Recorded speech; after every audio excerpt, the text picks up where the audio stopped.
Karena orang tuanya yang sangat sibuk, orang tuanya yang punya banyak kegiatan di luar rumah, ketika mereka pulang, ketika mereka berada di rumah, itu sudah tinggal tenaga sisa-sisa yang sangat terbatas, sehingga kata mereka tidak sempat menemani untuk bermain, tidak sempat mendampingi mengerjakan PR, tidak sempat untuk mendampinginya belajar atau bahkan juga membacakan cerita sebelum tidur, tidak bisa berbagai keasikan yang mereka ekspektasikan dari orang tua di rumah ketika mereka beraktivitas bersama, itu tidak mereka dapatkan. Nah, ini membuat mereka mempersepsi negatif kegiatan-kegiatan yang dijalankan oleh orang tuanya. Padahal kita tahu kegiatan orang tuanya barangkali adalah kegiatan yang sangat positif. Mengurus berbagai kegiatan dakwah maupun sosial, mengurus organisasi, mengurus lembaga, dan lembaganya pun bergerak di bidang yang bertujuan sangat mulia. Nah, kalau ini sampai kemudian dipersepsi negatif oleh anak, tentu akan menimbulkan kesalahpahaman yang menjadikan tauris atau pewarisan nilai-nilai kebaikan dan kebenaran yang diyakini oleh orang tuanya untuk diperjuangkan kepada anak ini mengalami hambatan atau bahkan terancam gagal. Nah, evaluasi kita pada saat itu adalah berarti apakah sibuk itu salah? Tentu tidak, karena kalau kita menghitung sibuk mana antara kita dengan Rasulullah sallallahu alaihi wasallam, tentu beliau sallallahu alaihi wasallam dan para sahabat radhiyallahu anhum ajma'in itu jauh lebih sibuk. Tentu beliau sallallahu alaihi wasallam beserta para sahabatnya itu melaksanakan tugas-tugas di luar rumah yang jauh lebih banyak daripada kita. Nah, persoalannya mengapa kemudian mereka berhasil melakukan pewarisan nilai kepada anak-anaknya secara positif, sedangkan kita hanya dibebani kesibukan yang tidak seberapa saja sudah menjadikan anak-anak kita antipati kepada kegiatan-kegiatan positif yang seharusnya mereka juga akan persepsikan positif dan mereka lanjutkan. Atau bahkan mungkin yang tidak punya kegiatan di luar, kalau kemudian kita bekerja mencari nafkah pun dalam pulang keadaan kita seperti itu juga mungkin juga akan mempersepsi negatif apa yang menjadi aktivitas orang tua di luar, termasuk di dalam menjemput nafkah atau bekerja. Nah, evaluasinya tentu adalah karena ada sunnah yang dilupakan. Inilah yang saya sebut sebagai sunnah pulang yang istimewa, bahwa kepulangan itu seharusnya lebih penting daripada keberangkatan. Kalau kita mengacu kepada agama, maka ada hadis berbunyi innamal a'malu bil khawatim. Sesungguhnya amal-amal itu yang paling akan menjadi pertimbangan utama untuk dilihat oleh Allah adalah pada penutupnya, endingnya, akhirnya. Demikian pula Ramadan kita ya, yang akan terlihat seperti apa kualitas Ramadan kita itu bil khawatim, pada akhirnya, pada endingnya, pada bagian yang paling menentukan, yaitu bagian ujung-ujung terakhirnya. Nah, umur kita juga begitu. Maka pulang kepada Allah itu harus yang paling istimewa dari seluruh bagian hidup kita. Kalau kita memulai hidup masing-masing dengan takdir yang tidak bisa dipilih, ada yang jadi anak orang kaya, ada yang jadi anak orang miskin, ada yang jadi anak pejabat, ada yang jadi anak jelata, ada yang bahkan mungkin jadi anak penjahat, ada yang jadi anak koruptor, ada yang jadi berbagai takdir yang telah Allah Subhanahu wa taala tetapkan yang tidak dia pilih. Tapi ke depan orang tersebut tentu memiliki pilihan-pilihannya di dalam bersikap dan memilih seluruh isi kehidupan yang kelak akan dia pertanggungjawabkan di hadapan Allah, karena masing-masing orang tentu ingin mengakhiri kehidupannya dengan yang terbaik. Jadi pulang itu, kembali kepada Allah itu adalah yang jauh lebih penting daripada beginning, permulaan kita, daripada bagian tengah, medium dari kehidupan kita. Yang terutama jauh lebih penting dari kesemuanya adalah pulang kepada Allah Subhanahu wa taala dalam keadaan terbaik, yang dalam agama kita sebut sebagai husnul khatimah atau kesudahan yang baik. Maka demikian pula kita setiap hari berlatih. Pulang ke rumah itu adalah latihan bagi kita untuk kelak pulang kepada Allah. Setiap kepulangan itu adalah nikmat, kecuali yang berkhianat di perjalanan, gitu ya. Kecuali bagi yang berkhianat di perjalanan. Tentu kepulangan itu menjadi was-was, kepulangan itu menjadi mengerikan, kepulangan itu menjadi sesuatu yang momok, menakutkan, horor, gitu ya. Tapi bagi orang yang tulus, jujur, dan setia kepada nilai-nilai, maka pulang itu adalah keindahan. Pulang itu adalah keluhuran, kenikmatan yang dianugerahkan oleh Allah kepada kita. Nah, maka sering saya katakan dalam soal bekerja, latihan kita untuk menuju kepulangan sejati kita kelak ketika kita mati menghadap Allah, itu latihannya pulang ke rumah. Sebesar apa perhatian kita pada pulang ke rumah? Kalau berangkat, kalau pergi itu berarti bertemu kepentingan, maka sebenarnya pulang ke rumah adalah bertemu cinta dan kesetiaan. Ini seharusnya menjadi satu hal yang juga kita istimewakan di dalam pulang. Kalau pergi rapi, kalau pergi wangi, kalau pergi segar, kalau pergi fresh gitu, maka apakah yang seharusnya didapat oleh orang-orang yang begitu setia kepada kita di rumah, begitu cinta kepada kita di rumah? Seharusnya mereka mendapatkan diri kita yang jauh lebih baik daripada pada saat berangkat. Ini logikanya gitu ya. Jadi istri kita, anak kita ini kan kedermawanannya tidak bisa dihitung dengan angka berapapun, priceless gitu. Karena apa? Waktu itu tidak bisa dibeli. Waktu itu tidak bisa dibeli. Berapapun uang yang kita sediakan untuk membeli waktu, itu tidak akan kemudian bisa waktu itu dibeli. Kita mau perpanjang umur 1 hari bayar 1 miliar, nggak bisa gitu ya. Waktu itu tidak bisa dibeli. Dan kalau sudah lewat, dia tidak bisa kembali. Maka betapa sangat dermawan orang-orang yang mau mensedekahkan waktunya untuk hidup bersama kita. Istri kita, anak-anak kita itu betul-betul orang-orang yang sangat dermawan karena betul-betul mereka mensedekahkan waktunya untuk kebersamaan bersama kita. Maka kepulangan itu harus istimewa, dan inilah yang sangat sesuai dengan sunnah Rasulullah Sallallahu Alaihi Wasallam, di mana Sayyidina Anas ibnu Malik radhiyallahu anhu bersaksi, tidak pernah Rasulullah Sallallahu Alaihi Wasallam itu pulang ke rumah lalu mengetuk pintu atau mengucap salam, meminta izin masuk kepada anggota keluarganya, kepada istri-istrinya, melainkan beliau telah dalam keadaan bersiwak dan memakai wewangiannya. Jadi untuk istri, untuk yang di rumah, itu beliau menyediakan diri. Pulang itu harus bersih, harus segar, harus wangi. Ini yang kemudian Rasulullah SAW prioritaskan. Bersiwak, memakai wewangian, bagi beliau Sallallahu Alaihi Wasallam prioritas pertama adalah untuk Allah Subhanahu wa Ta'ala. Adapun yang kedua adalah untuk keluarga sebelum yang lain-lainnya. Sebelum tamu, sebelum sahabat, sebelum handai tolan, sebelum teman, sebelum rekan, maka seba'da Allah Subhanahu wa Ta'ala yang beliau paling prioritaskan untuk mendapatkan wangi, segar, mendapatkan bersih dari dirinya Sallallahu Alaihi Wasallam adalah keluarganya. Inilah yang dilakukan Nabi Sallallahu Alaihi Wasallam. Kesaksian Sayyidina Anas ibnu Malik bahwa setiap kali pulang ke rumah, Nabi Sallallahu Alaihi Wasallam itu tidak pernah langsung menemui keluarganya, melainkan beliau telah bersiwak dan memakai wewangian.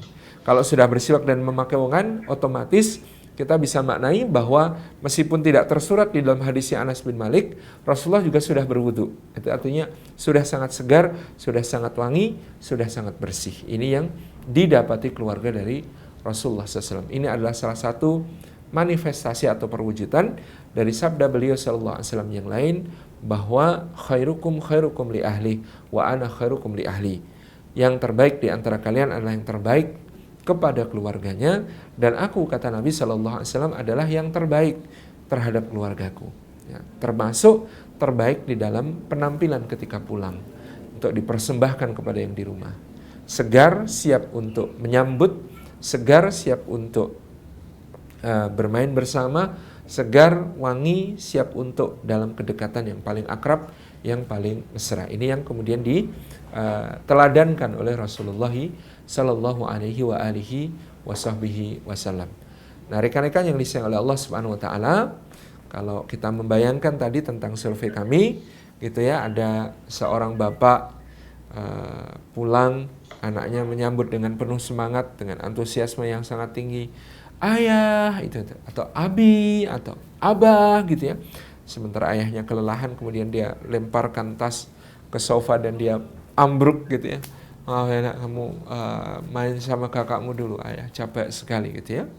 Maka inilah yang timbul tadi, kesan negatif terhadap kegiatan di luar yang bagi anak-anak berarti menghabiskan sumber daya ayahnya, menghabiskan tenaga ayahnya, menghabiskan dan merebut kesenangan, keasyikan, kegembiraan yang bisa dia peroleh dengan ayahnya, baik dalam bermain, belajar, maupun melakukan berbagai aktivitas bersama. Ini yang akan dirasakan anak, dampak yang sesuatu yang sebenarnya sifatnya sangat sederhana, tapi dampaknya sangat jangka panjang, dampaknya sangat kemudian lama dirasakan si anak yang mungkin akan traumatik dengan kegiatan-kegiatan orang tuanya yang ada di luar sana. Adapun kita bisa bayangkan Nabi Shallallahu Alaihi Wasallam itu pulang dari berbagai kegiatan bersama umat, mengurus umat yang sangat tak habis-habis urusannya itu, pulang ke rumah beliau dalam keadaan segar.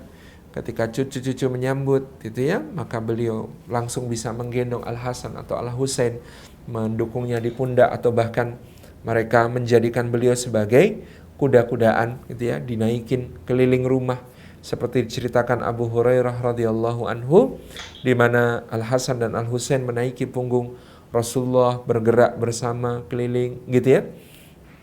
Ini menjadi satu keasyikan yang luar biasa, sehingga Abu Hurairah kemudian berkomentar, Masya Allah nak, yang kalian tunggangi itu adalah tunggangan yang terbaik di seluruh langit dan bumi.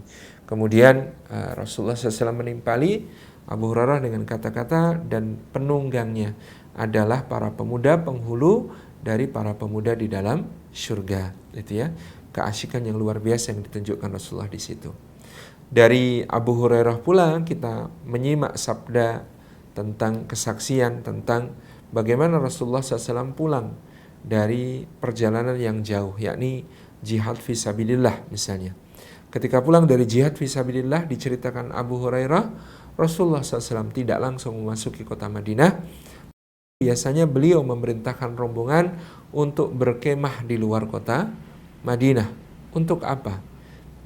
Mempersiapkan pulang yang istimewa, yaitu beliau perintahkan kepada para sahabat radhiyallahu anhum ajma'in untuk mandi, membersihkan diri, itu ya, memangkas yang perlu dipangkas, mencukur yang perlu dicukur, memakai pakaian terbaik yang masih dibawa, kemudian memakai wewangian dan perhiasan yang memungkinkan untuk dipakai seperti cincinnya, sorbannya dan lain sebagainya yang terbaik, baru nanti pulang menemui istrinya di kota Madinah dalam keadaan sebaik mungkin, sesegar mungkin, sewangi mungkin, seindah mungkin.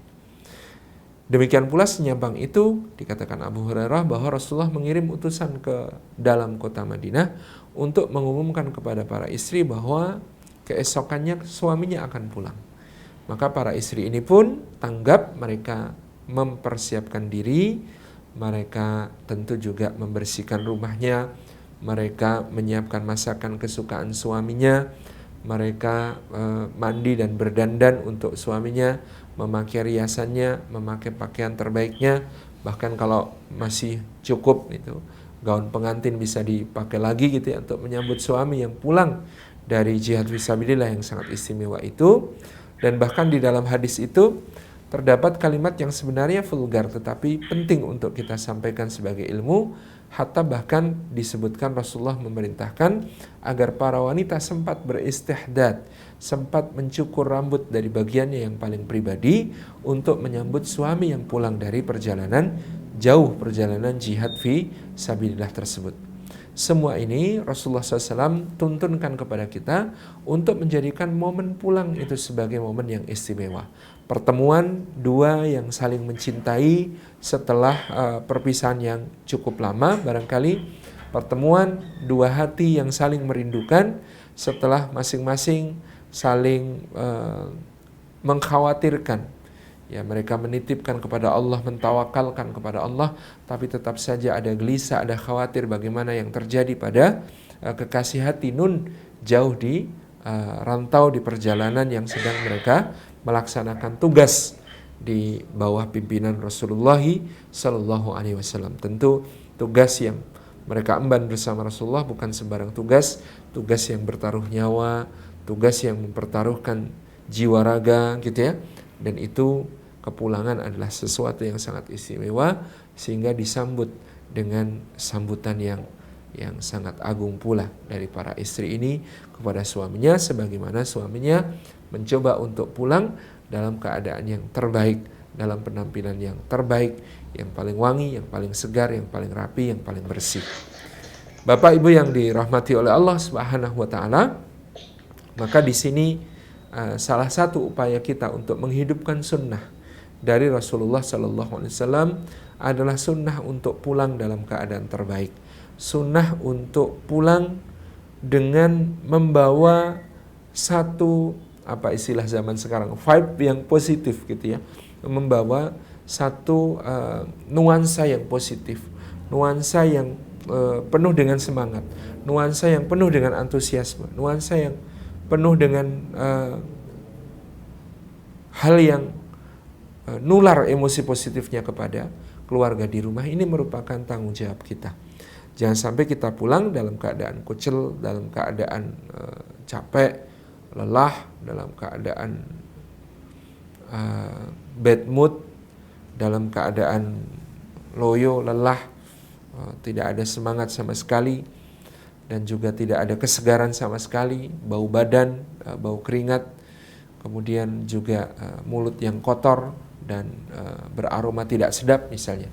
Ini adalah hal yang bertentangan dengan sunnah dari Rasulullah Sallallahu Alaihi Wasallam.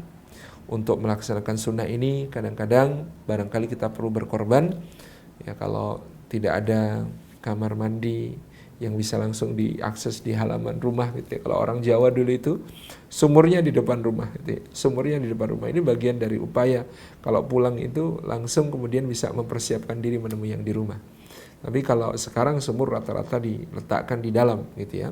Ya mungkin mampir ke masjid, gitu ya. Mampir ke masjid untuk sekedar bersiwak, untuk sekedar berwudu, untuk sekedar memakai parfum, memakai wangian, atau kalau perlu madwas, gitu ya, atau kalau perlu lagi mandi. Nah, kalau kemudian itu tidak memungkinkan, maka barangkali di kantor ada fasilitas ya untuk kemudian membersihkan diri sebelum pulang. Ini adalah sebuah sunnah kebaikan yang sangat kuat di dalam menunjang bukan cuma secara fisik, secara lahir dari kekuatan keluarga kita, melainkan juga secara batin, yaitu adanya tauris nilai, adanya pewarisan nilai-nilai positif. Paling tidak ketika kita pulang, kita segar, anak-anak menyambut kita dengan antusias, kita pun bisa seantusias mereka, frekuensinya nyambung. Kalau sudah frekuensinya nyambung, kemudian kita masih punya waktu, ya daya tahan tubuh kita dari siwak, dari mouthwash, dari cuci muka, dari berwudu kita, mungkin cuma 1 jam maksimal barangkali ya, karena memang betul-betul lelah. Tetapi itu sudah cukup untuk menanamkan kesan positif kepada anak bahwa kita keluar untuk satu tujuan yang baik, kita keluar untuk satu ikhtiar yang baik, dan mereka layak untuk mewarisi nilai-nilai perjuangan yang sedemikian. Makanya kita penting untuk mengenalkan juga kepada anak-anak kita, kalau ditanya Abah mau kemana? Nah, doakan ya, Abah mau berjuang, ya, gitu ya. Jangan dijawab dengan jawaban yang sangat klise seperti tahu nggak, ayah nih capek-capek cari uang buat kamu, ya. Buat kamunya itu berapa persen, gitu ya. Yang lain itu buat siapa, itu lebih banyak lagi. Tapi itu kalimat yang kemudian justru juga tidak mendidik, gitu. Tetapi kalau kita mengatakan doakan ya nak, ayah mau berangkat berjuang, gitu ya, itu maka akan menjadi sebuah kesan yang sangat positif bagi anak-anak.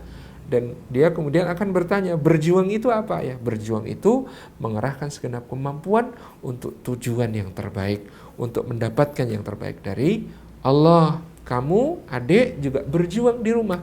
Saya itu untuk menanamkan tanggung jawab anak, bahkan anak saya yang usia 5 tahun, usia 3 tahun itu kalau saya pergi saya pamiti, kemudian saya bilang kepada mereka, nak, abah titip ya, jaga umi, jaga adik, jaga kakak gitu ya. Bagian dari mereka diajak untuk berpikir bahwa kita berjuang dan dia juga berjuang di rumah. Ini akan menyambungkan frekuensi kita sehingga dia melepas kita dengan baik dan dia akan menyambut kita dengan sukacita yang jauh lebih baik lagi. Itu adalah hakikat dari kepulangan itu. Dan memang kebersamaan dengan keluarga ini memerlukan perhatian khusus dan juga tenaga yang lebih gitu ya untuk bermain dengan anak-anak. Misalnya sekarang saya sering mendapat keluhan anak-anak yang kecanduan gadget seakan-akan tidak terhindarkan. Mereka berjam-jam memelototi handphone, memelototi tablet dan lain sebagainya. Ini adalah gejala yang memang kita perlu prihatin. Meskipun tadi dikatakan ya tidak terhindarkan, saat nggak ada anak yang nggak pegang gadget. Oke, tapi soal gadget kita perlu melakukan pendekatan pendisiplinan. Misalnya memberi mereka jadwal maksimal per hari berapa jam, kemudian memberikan pendampingan, tidak boleh pegang sendirian tetapi disertai dengan orang tua yang ada di sampingnya, yang mengawasi apa saja yang dilihat, ditonton, disentuh dan seterusnya. Itu sudah juklak standarnya. Tapi lebih dari itu ada pertanyaan, kenapa sih gadget lebih menarik daripada orang tua? Karena gadget itu responsif. Dia kalau disentuh ngasih respon, kalau dipegang ngasih respon, kalau apa istilah guru-guru kita, ditunyul-tunyul gitu ya, di touch itu dia memberikan respon.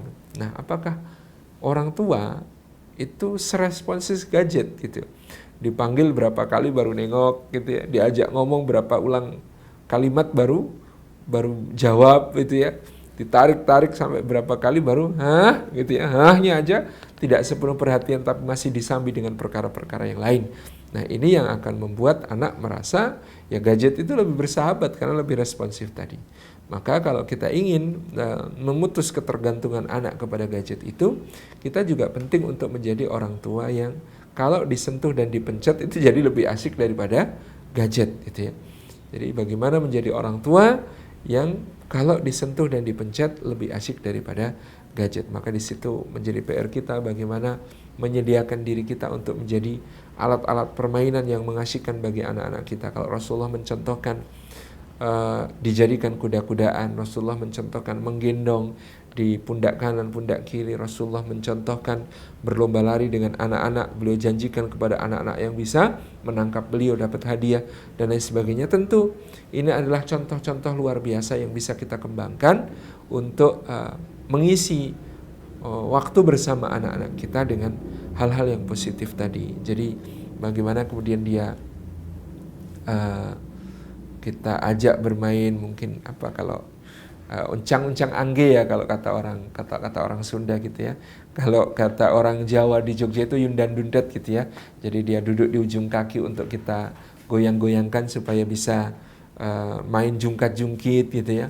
Kemudian bagaimana mereka minta main ayunan, duduk di tangan kita yang kita tautkan satu sama lain, kemudian digoyang maju mundur ke depan belakang gitu ya.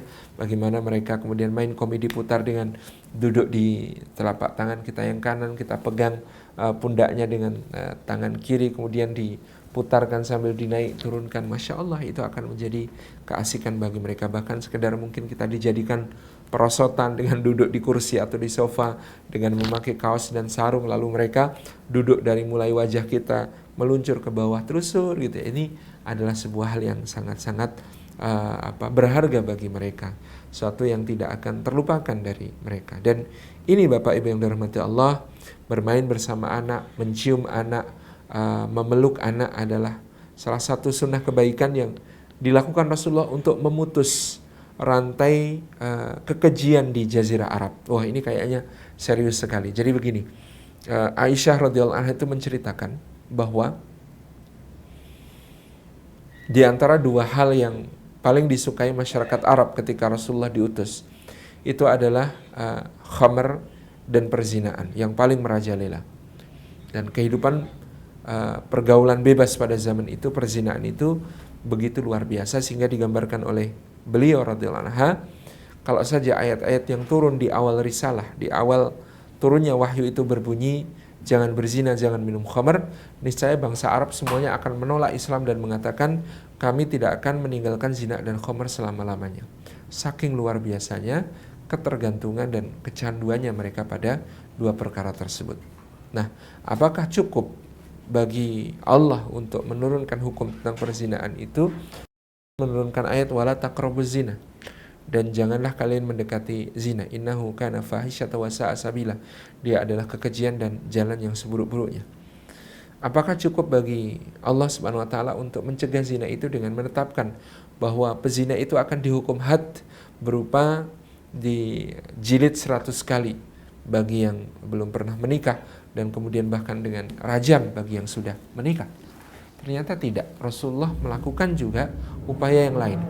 Dan ini menjadi menarik ketika saya baca penelitian Linda Jewett, seorang psikolog perkembangan dari Inggris. Beliau mengatakan begini, sesungguhnya anak-anak yang mendapatkan cukup asupan, pelukan, ciuman, rengkuhan, dari aspek-aspek fisik, belayan dari orang tuanya, gitu ya, dan cukup perhatian dari orang tuanya di masa pertumbuhannya, ini akan lebih rendah risikonya untuk jatuh ke dalam perilaku pergaulan bebas dan seks bebas. Ini konteks Inggris ya, yang mungkin cukup konservatif kalau dibandingkan mungkin dengan Amerika atau negara Eropa lain. Jadi di penelitian beliau di Inggris, jadi kalau keluarganya itu hangat, keluarganya itu akrab, itu ayah dan ibu itu memeluk, mencium, membelai rambut, berkomunikasi dengan intens gitu ya, kemudian mendengarkan curhat-curhatnya anak, banyak memberi perhatian, maka kata Linda Jewett, peluang anak untuk jatuh ke dalam perilaku seks bebas ini jauh lebih rendah, probabilitasnya jauh lebih rendah. Nah, sebenarnya kan logika kita mudah.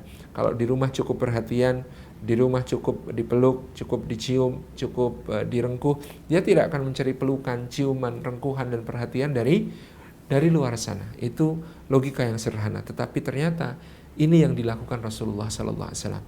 Beliau mencontohkan dengan demonstratif bagaimana beliau berasyik-masyuk dengan anak-anak, berakrab-akrab, bermain bersama, dijadikan kuda-kudaan, merangkak-rangkak, memeluk, mencium, sampai-sampai pada masa itu, ini yang tadi belum saya sampaikan, ternyata memang menurut tokoh-tokoh Arab pada masa itu, yang namanya seorang tokoh, seorang laki-laki dewasa bermain bersama anak-anak, mencium anak-anak, memeluk anak-anak, itu satu aib. Aibnya adalah menghilangkan wibawa, mengurangi kewibawaan seseorang. Dan itu yang dilawan oleh Rasulullah SAW. Beliau menerima tamu negara masih bersama anak-anak, bermain bersama mereka. Maka tamu negara ini diriwayatkan namanya adalah Uyainah bin Hisn al-Fazari. Ini kemudian berkomentar kepada Nabi Shallallahu Alaihi Wasallam, ya Rasulullah, engkau seorang nabi, seorang pemimpin, engkau mencium anak-anak, memeluk anak-anak, gitu. Maka Nabi SAW balik bertanya, bukankah mereka adalah wewangian surga, raihatul jannah, yang dicicipkan Allah kepada kita? Kemudian Uyainah bin Hisn al-Fazari mengatakan, aku ini punya 10 anak. Tidak ada satupun di antara anak-anakku yang sedekat itu. Yang ku peluk, ku cium, gak ada. Yang ku rengkuh, ku ajak bermain, gak ada. Aku menjaga jarak dari anak-anakku betul-betul untuk menjaga wibawa. Maka Nabi SAW bersabda, apa dayaku kalau Allah mencabut rahmat dari dalam hatimu. Jadi ini yang kemudian ditanamkan Rasulullah kepada para sahabat, untuk mereka supaya tidak merasa alergi untuk bermain, berakrab-akrab, bahkan juga bersama istri. Jadi Sayyidina Umar bin Khattab itu seorang lelaki yang keras, tegas, berwibawa, menakutkan bahkan bagi sebagian orang. Tetapi perhatikan bahwa sang khalifah ini berpesan, jadilah seperti anak-anak di hadapan istri-istri kalian. Kalau sudah bersama istri, hilangkan semua jaim-jaimnya, hilangkan semua sok jaga wibawanya, gitu ya. Tetapi bermainlah seperti anak-anak dengan keluarga kalian. Ini yang disampaikan oleh Sayyidina Umar bin Khattab. Ini melengkapi pembahasan kita tentang pulang yang istimewa, Bapak Ibu yang dirahmati Allah. Karena sesungguhnya memang kekuatan sebuah keluarga itu saya kira akan terlihat dari bagaimana mereka ketika pulang. Apakah seorang bapak memperhatikan kepulangannya sebagai bentuk cintanya kepada keluarga dengan memperhatikan penampilannya dengan bersih, dengan wangi, dengan rapi. Demikian pula seorang istri, apakah dia untuk berdandan menyambut suami pulang itu jauh lebih wangi, lebih rapi, lebih cantik daripada ketika dia bepergian untuk pergi berbelanja atau berkegiatan seperti pengajian. Ini jangan sampai terbalik-balik.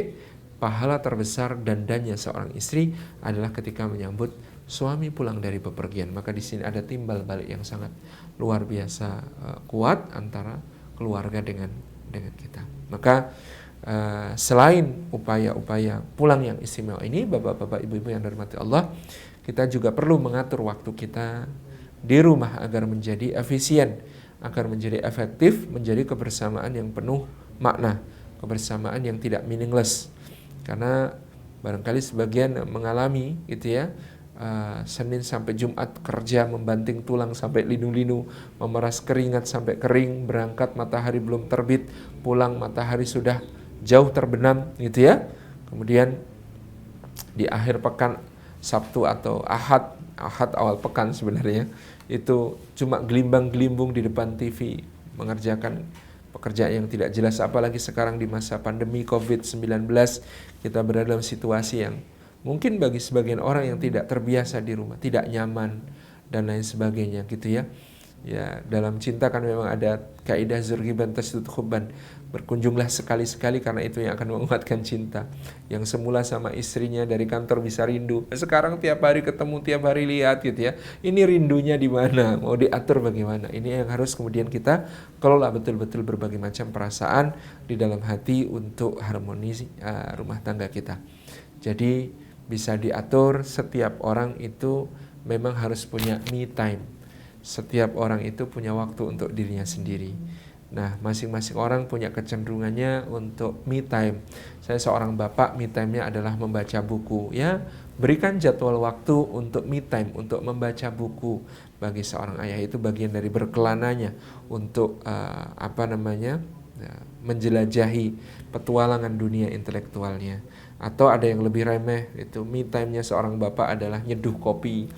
Me time-nya seorang bapak mungkin adalah nonton film gitu ya, kesayangan tanpa mau diganggu. Silahkan, tapi proporsional. Berikan me time secara proporsional. Ibu-ibu juga begitu. Apa sih me time-nya ibu-ibu? Berendam di bathtub gitu ya. Kalau biasanya kalau sedang masa non pandemik bisa nyalon, manicure, pedicure, perawatan gitu ya, cream bath, dapat massage gitu ya. Itu me time juga. Tapi barangkali kita bisa sikapi, atur baik-baik di masa pandemi COVID seperti ini. Me time apa yang bisa dilakukan di rumah?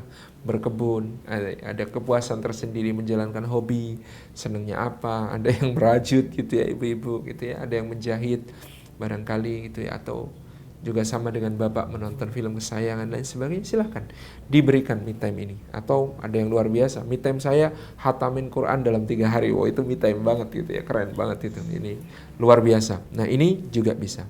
Yang kedua, harus disediakan couple time. Couple time itu waktu untuk pasangan, berdua bersama pasangan. Kalau dulu sebelum masa pandemi saya itu sering menyarankan ya kegiatannya itu simpel saja. Contoh, bermobil berdua atau naik motor boncengan, nggak usah tentukan tujuannya, pokoknya jalan saja sambil ngobrol. Ngobrolnya itu mungkin tidak penting, tapi maksudnya isi obrolannya itu tidak penting, tapi ngobrolnya itu sangat penting gitu ya. Bisa bahasa Jawanya itu glenak-glenik, bisa Jawanya itu ngudoroso. Ya obrolan yang kemudian mungkin tidak terlalu tematik dan bisa ngalor ngidul, tetapi itu adalah sesuatu yang sangat diperlukan oleh suami istri.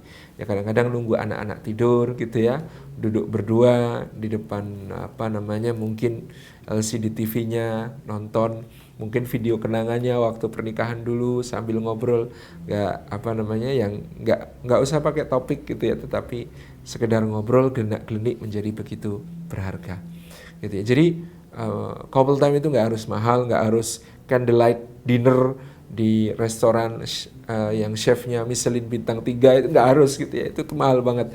Tapi bagaimana kemudian kita menghabiskan waktu berdua secara periodik ya, sesekali kita lakukan untuk kemudian menyambungkan berbagai rasa, untuk menyambungkan berbagai hal. Kemudian ada family time.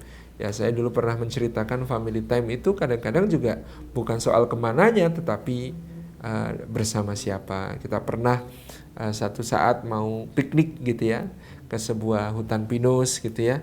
Lalu di sana pengennya gelar tikar, pasang tenda gitu ya, gelar keranjang piknik, makan-makan gitu ya, sambil berbagai aktivitas kita mau lakukan. Tapi ternyata begitu hendak berangkat, ketika semua sudah dimasukin mobil gitu ya, tenda masuk mobil, tikar masuk mobil, keranjang piknik masuk mobil, hujan turun deras gitu ya. Nah, apa yang harus dilakukan?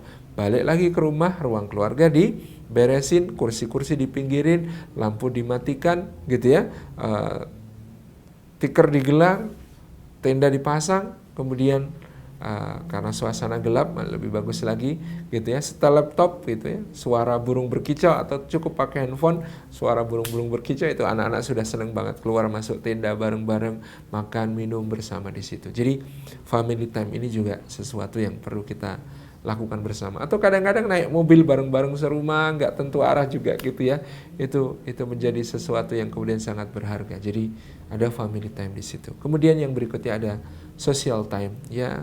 Semua perlu bersosialisasi, suami perlu bersosialisasi meskipun sekarang social time-nya mungkin online gitu. Kalau biasanya mungkin pergi ngopi ke kafe, mungkin kalau social time-nya ibu-ibu arisan atau dasawisma atau pengajian itu ya, ya itu bagian penting dari kehidupan kita, meskipun pada kondisi sekarang perlu diatur sedemikian rupa untuk tidak melanggar berbagai kaidah-kaidah pembatasan sosial berskala besar gitu ya. Jadi ini Bapak Ibu yang dirahmati Allah, serba-serbi tentang bagaimana pulang yang istimewa itu bagian yang sangat penting dari keluarga kita, menjadi pondasi yang sangat kokoh gitu ya. Terlebih kalau ketika berangkat si istri juga mendoakan suami gitu ya, dicium tangannya, kemudian suami mengecup ubun-ubun istrinya berpesan betul, Mas Sugeng Tindak, selamat berjuang suamiku tersayang, mohon saring betul yang dibawa ke rumah yang betul-betul halal. Kami ini kalau disuruh sabar menahan lapar sedikit-sedikit masih kuat, tetapi tidak akan mampu untuk menahan siksa api neraka kalau Mas bawa pulang barang yang haram dari pekerjaan. Itu akan menjadi pesan yang sangat powerful ya, gerakan anti korupsi dari rumah di pagi hari yang akan sangat signifikan tentu kalau seluruh istri-istri kompak melakukan itu setiap pagi kepada suami-suami mereka. Saya kira itu yang bisa saya sampaikan tentang pulang yang istimewa sebagai latihan kita untuk pulang yang paling pulang hadap Allah Subhanahu wa taala. Mudah-mudahan kita semua juga dikaruniai husnul khatimah di sisi Allah. Wassalamualaikum warahmatullahi wabarakatuh.